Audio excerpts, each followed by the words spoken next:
to this tutorial in which I will show you how to add the testimonial element to your page and how to use it.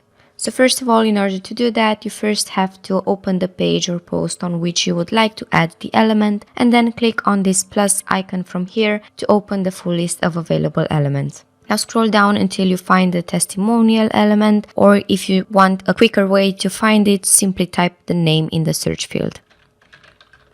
Now I'll just drag and drop the element to my page.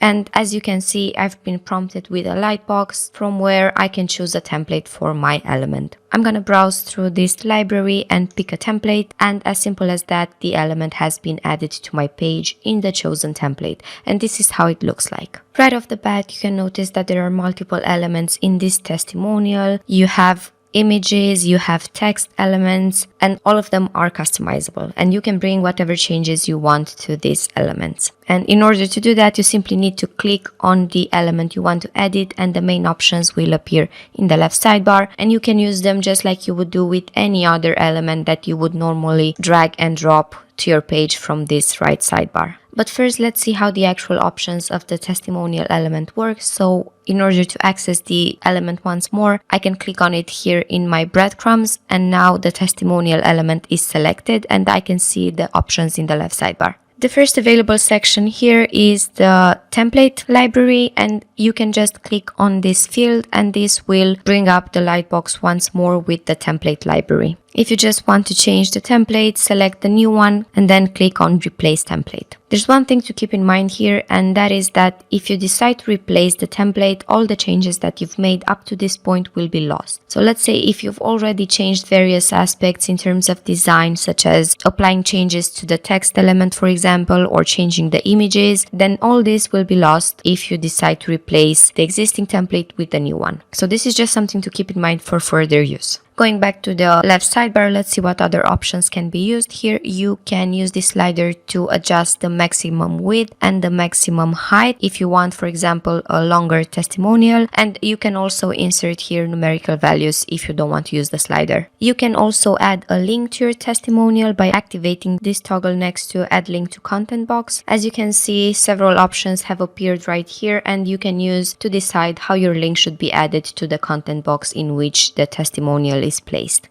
There's a separate article you can read about this, which I've linked here, but just shortly I will show you how to use this option. I can just paste here, for example, the URL of the page to which I want to redirect my visitors, or I can simply search for a page already existing on my website. Then select it from here, and now whenever someone clicks on my testimonial, that person will be redirected to the page that I've set up here.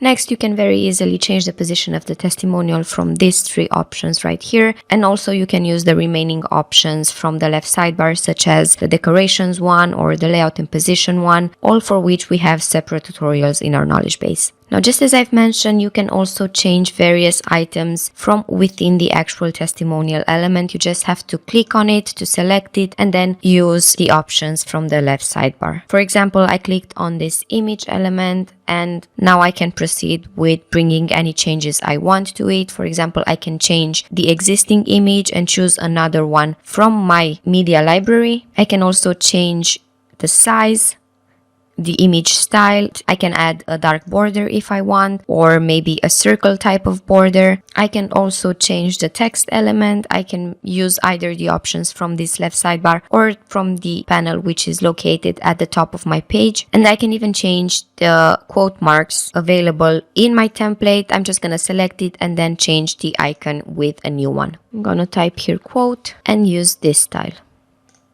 This concludes our tutorial about how to use the testimonial element. I really hope you enjoyed it, and as always, don't forget to check out other tutorials from our knowledge base.